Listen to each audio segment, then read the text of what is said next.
बांध बनना चाहिए लेकिन नहीं बना, क्योंकि यहाँ पे उनका करप्ट सिस्टम इतना ज़्यादा हावी हो चुका था, क्योंकि लोगों के समस्या से कहीं ज़्यादा उनको पैसे नजर आ रहा था। डूब जाता है, फसल भी खत्म, तो 2 साल हो गया फसल, उनकी फसल नष्ट हो जाती है। उनके घर मेरा संकल्प है कि मैं जीतूंगा तो इसका रिंग बांध हम मनरेगा के तहत बनवाएंगे, और कटाव के लिए मैं मेरे क्षेत्र के एमपी से मैं अनुरोध करूंगा कि 18 से 16 के बीच में आपकी पत्नी थी, तो उस समय क्यों नहीं निर्माण हुआ था यहाँ बांध का? मैं बता रहा हूँ। नमस्कार, ये लोकेशन देख के आप घबराइएगा नहीं। ये कोई 5 स्टार होटल या फिर बहुत बड़ी बिल्डिंग में हमें कवर नहीं कर रहे हैं। ये हम एक नदी के किनारे एक सामाजिक मुद्दा पे हम बहस करने वाले हैं, और हमारे साथ इस बार खड़े हो चुके हैं मुखिया प्रत्याशी भी हैं। ये इन सभी लोगों का उम्मीद बन के आए हैं, क्योंकि समस्या यहाँ के ज़्यादातर ये रहती है, क्योंकि ठीक मेरे पीछे ये नदी दिखाई दे रही होगी। ये जब ज़्यादा पानी आ जाती है, जब बाढ़ की हालत बन जाती है, तो यहाँ से पानी सीधे लोगों के खेत में चला जाता है और खेत से होते हुए लोगों के घर तक पहुँच जाता है। यानी कि इस समस्या को मतलब ख़त्म किया जा सकता है, निपटारा किया जा सकता था, लेकिन कुछ लोगों के द्वारा, कुछ चंद लोगों के द्वारा इसको नज़रअंदाज कर दिया जाता है, जिसके वजह से यहाँ के जो किसान हैं उनकी फसल नष्ट हो जाती है, उनके घर तक पानी घुस जाती है और उनकी ज़िंदगी बर्बाद होने लगती है। कारण क्या है? बस यहाँ के जो फंड होते हैं, यहाँ पे जो सरकार, अगर राज्य सरकार भी अगर ध्यान नहीं दे रही है, तो नीतीश कुमार से भी कह रहा हूँ अपना कान खोल के सुन लीजिएगा, क्योंकि ये जनता है। अगर इस जनता की भलाई नहीं होती आपसे, तो आपका मुख्यमंत्री रहना भी कोई सही चीज़ नहीं है। अब देखिए कि यहाँ के जो परेशानी है, पहले उस पर बात करेंगे, लेकिन उसके पहले यहाँ मुखिया प्रत्याशी हैं, उनसे बातचीत करेंगे, इनसे जानेंगे कि आखिर इन्होंने क्या देखा अपनी समस्या।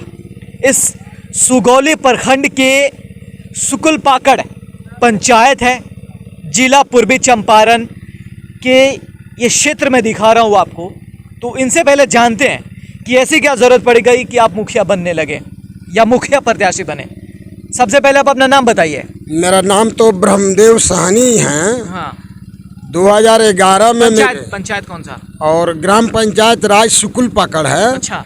और 2011 में मेरी पत्नी यह जीत हासिल की थी 2016 तक, और इसके बाद मुखिया पद से, और उसके बाद में आसपास से आपसे सवाल पूछना ज़रूरी है, क्योंकि आप कह रहे हैं कि 2011 से 16 के बीच में आपकी पत्नी थी, तो उस समय क्यों नहीं निर्माण हुआ था यहाँ बांध का? मैं बता रहा हूँ। उसके पहले हम मुखिया नहीं थे, हमारे हासिल नहीं थी। हाँ। तब तक 2007 में हम लोगों ने सामाजिक स्तर से मिलके अच्छा। मनरेगा की तहत हमारे पंचायत समिति के तहत यह बांध को निर्माण किए थे, और बनवाए हुए थे हम लोग, सारी हमारी ग्राम पंचायत के वासियों ने। हाँ। और उसके बाद में हम लोग 11 में जीत हासिल किए, फिर कहीं से बाढ़ नहीं आया। 16 के बीच में हम भी मरम्मती का इस पर काम नहीं करा, मरम्मती नहीं हुआ था। लेकिन जब 16 की बाद में बाढ़ आना शुरू हुआ, तब तक यह अभी मुखिया जो 2016 से 2021 के बीच में थे, वो उन्होंने आज तक इस पर रिपेयरिंग नहीं करा है। रिपेयरिंग का 9,82,000 आवंटन घोषित हो गया, और बीच में एक बार बांध टूटा है जिसमें 2,82,000 का काम हुआ, बाकी सारी रुपया निपा पोती हुई है। बांध पर देख रेख उनका कभी नहीं हुआ है। यहाँ नहीं देखने के कारण फिर इस देखिए, राजनीतिक भरी बातें मत करिए। पता है मुझे कि इलेक्शन शुरू है और आप इस बार मुखिया के लिए खड़े हुए हैं, तो आप बताइए ना कि करिएगा क्या? हुआ नहीं है। अच्छा। उस समय आपने क्यों नहीं आवाज उठाई जब नहीं हो रहा था काम? तो मैंने बार बार आवाज उठाया हूँ। हाँ। जब जब बाढ़ आता है तब तक यहाँ हर व्हाट्सएप पर, हर चैनल पर मैं दिया हूँ, इसका विरोध किया हूँ, लेकिन अब मुखिया इसका कोई विकल्प नहीं सोचा है। देखिए, ये तरीका बिल्कुल सही नहीं है। अगर ये बांध का निर्माण हो जाता है तो लाखों लोग यहाँ जो रहते हैं और जो किसान हैं उनकी फसल बचेगी। अगर फसल बचेगी तो किसान का मेन आर्थिक जो इनकम होता है व्यवसाय जो होता है वो फसल से ही होता है। अगर इन लोगों का फसल ही नष्ट हो जाए तो ज़रा अंदाज़ा लगाइए कि क्या करेगा मुखिया और क्या करेगा मुख्यमंत्री। क्या ज़रूरत है इस सब चीज़ों का? अगर किसी का विकास ही नहीं हो पाता है तो ज़रूरी है इस पे कमेटी बैठे, इसकी जांच हो कि आखिर ये जो बांध बनी है ये बीच में इसका इनके अनुसार बताया जा रहा है कि इस पे पैसा भी पास हो चुका है लेकिन बना नहीं है। आखिर इसका जिम्मेदारी कौन है और इसका भरपाई कौन करेगा? इस पे सरकार को कड़ी निगरानी करनी चाहिए ताकि सही से व्यवस्था चल सके। अब बताइए कि अगर आप जीत के आएंगे तो क्या करेंगे? मैं जीत कराऊंगा। मुझे जनता अगर जीत हासिल करेगा तो सबसे पहले इस बांध को रिंग बांध बनवाऊंगा और कटाव जो है कटाव रुकना जरूरी है। इस गंडक नदी के बूढ़ी गंडक छोटे गंडी का कटाव रुक जाएगा तो बांध रुक जाएगा। हमारी इस 5-7 पंचायतें की जनता की काफिर से काफिर परेशानी है। जान धन मेरे यहाँ पाव 250 ग्राम अनाज किसी जनता को नहीं हुआ है, किसी किसान को नहीं हुआ है। और यह सबसे मेरा संकल्प है कि मैं जीतूंगा तो इसका रिंग बांध हम मनरेगा के तहत बनवाएंगे और कटाव के लिए मैं मेरे क्षेत्र के एमपी से मैं अनुरोध करूंगा कि इस कटाव को हम इसका रोक लगवाएंगे। चलिए, इनका कहना है कि ये बाढ़ की जो हालत बन जाती है, लोगों का फसल नष्ट हो जाता है, इस पे रोक लगाएंगे। फिलहाल मैं किसान से दो चार बातें कर लेता हूँ कि इससे उनकी समस्या क्या होती है। ये बांध नहीं बनी हुई है, जब बाढ़ की हालत आ जाती है तो कितना परेशानी झेलने को मिलता है आप लोगों को? क्या क्या होता है? घर में भी डूब जाता है। ये फसल भी खत्म, तो 2 साल हो गया फसल होने का। क्या चाचा, क्या समस्या आता है? समस्या तो यही है कि बांध के लिए कोई सुनवाई अफसर लोग ये बांध नहीं बनवा सकते हैं, इसलिए उनको तो कमीशन चाहिए। कमीशन चाहिए बस। सारा पैसा उधरे निकला था। कितना बोले थे मुखिया जी? 9 लाख, जिसमें मान ली कि शेयर बांट लिया लोग, अफसर लोग। यहाँ पब्लिक को परेशानी हुआ, सारा खेत दो गया, बालू पीट दिया और अफसर लोग अपना पेट भर लिया। दूसरा क्या करेंगे अफसर? अच्छा, आप बताइए क्या क्या क्या समस्या है? क्यों नहीं बोलिएगा? नहीं बोलेगा। क्या आप इस पंचायत के नहीं है? मैंने हमको नहीं जाता है बोलने। क्या दिक्कत हो रही है बताइए ना। हम क्या दिक्कत है? हमको तो दिक्कत है। सर सुनिए ना, बांध का पैसा आता है रिपेयरिंग कराने के लिए, लोग नहीं कराता है। 10 आदमी को खिला पिला कर उसको दाब दिया जाता है और किसान को इतना ना तकलीफ होता है कुछ करने के लिए। पूरा बालू पड़ा हुआ है, अभी गेहूँ होगा नहीं होगा कोई इसको रिस्क नहीं है। पैसा आता है, आदमी लेकर बात करो। अब देखिए, ये ज़रा देखिएगा, ये नदी है और यहाँ से लोगों का किसानी यानी कि जो खेत है, लोग यहाँ पे अपना अन्न उपजाने की काम करते हैं और बाज़ार में ले आके बेचते हैं।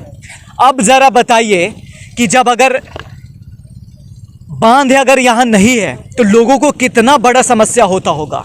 इस पे यहाँ के जो अफसर है वो हो गया या वीडियो हो गया या फिर हमारा कोई भी नेता हो गया, उसको किसने हक दे दिया है कि लोगों को यहाँ परेशानी हो रही है, यहाँ पे फंड पास होना चाहिए, वो नहीं हुआ है। अगर हुआ है तो आखिर ये फंड गया कहाँ?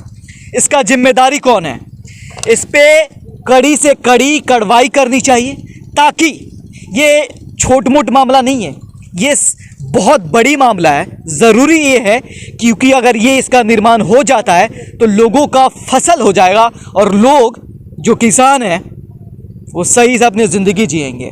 क्योंकि आप देख रहे हैं कि देश में किसान आंदोलन भी लगातार जारी है, लेकिन इस चीज़ के लिए किसान आंदोलन तो नहीं कर सकते हैं, जनता दरबार में भी नहीं जा सकते हैं।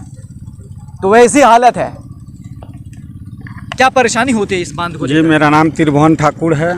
मैं सुकुल पाकड़ पंचायत का जनता और लाल परसा गांव के बासिंदा हूँ। यहाँ का समस्या ये है कि इसके पहले 11 से पहले जो मुखिया थे तो उन्होंने कहा कि मेरे पास कोई फंड नहीं है, इसका कोई काम नहीं हुआ।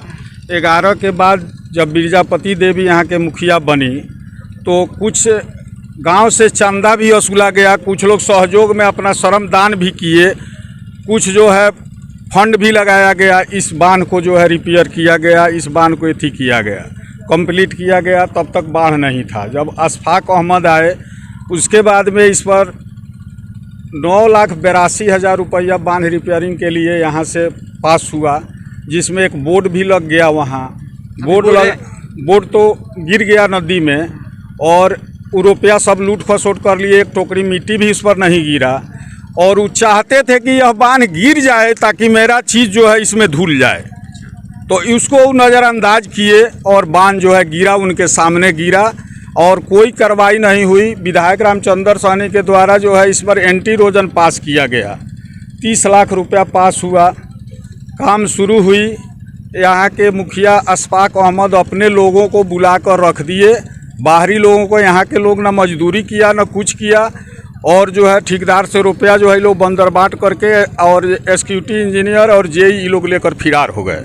अब बात रही कि हम लोग गए डिप्टी सीएम रेणु देवी के पास और हम लोग गए हैं इनके पास, सांसद जो है संजय जायसवाल के पास। इन लोगों ने आश्वासन दिया है कि हम कंप्लीट करेंगे, ठीक है।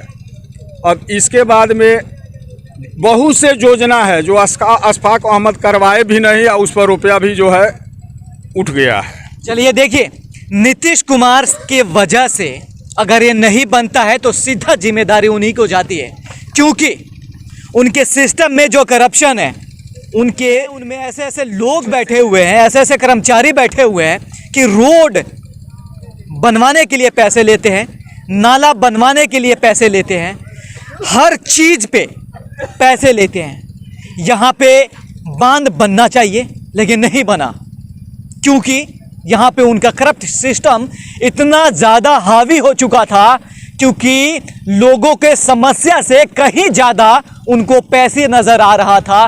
क्योंकि उनको पैसा अगर नहीं दिया जाता तो शायद यहाँ की स्थिति कुछ अलग होती।